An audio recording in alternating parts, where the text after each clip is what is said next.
Let's make a mandrel so we can machine a Husqvarna 372 cylinder.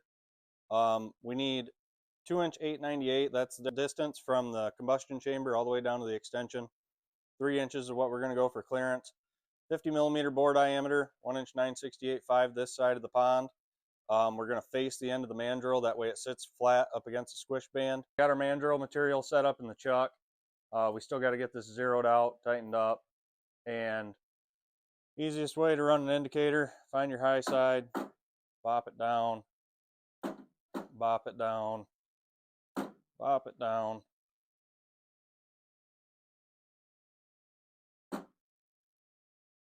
And we're about 1,000. Make sure that we are still tight.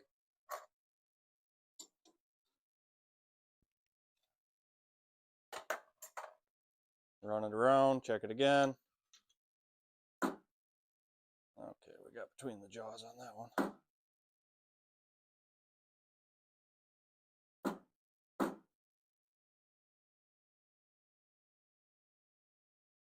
Okay, double check one more time.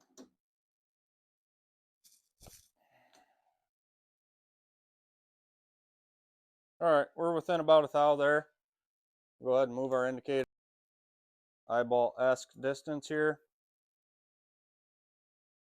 3-inch, boom.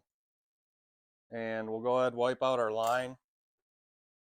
And I'm going to start with facing this. So we'll go ahead and face it first.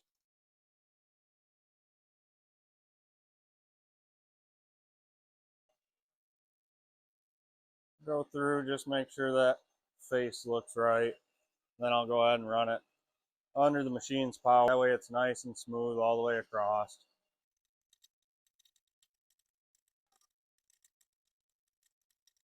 Okay, now we got it all faced off. I just did the center by hand. That part doesn't matter. That's always going to wind up in a combustion chamber. So that part really doesn't matter. Go ahead and swap our tools around. 2-inch 434, and we need to go down to 1-inch 960. Touch off. I don't know how this is gonna like 60 thou, but we're gonna try it. Oh, we're good. 80, 100.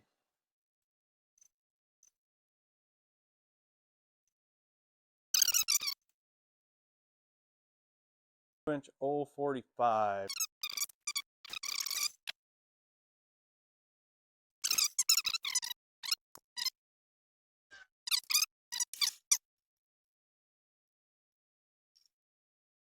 It's just wrapping around the part. We'll confirm that when I stop and I'll show you, but I'll dry run that tool back and I'll bet that takes most of that off, cuts that in half. We'll peel that off by hand and we'll throw that in the scrap.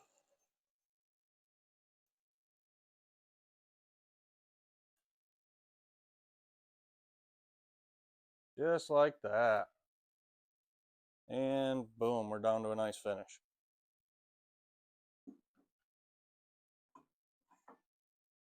Okay, so we've got a nice fit. Check for rock. There's not too much, like I say. With that being flat here, once we machine this flat, that's going to sit flat regardless. Boom. And then we're going to bring our tailstock in. That's going to keep pressure. Nothing's going to move. There's very, very little rock side to side, and actually once I square it up, it doesn't move at all.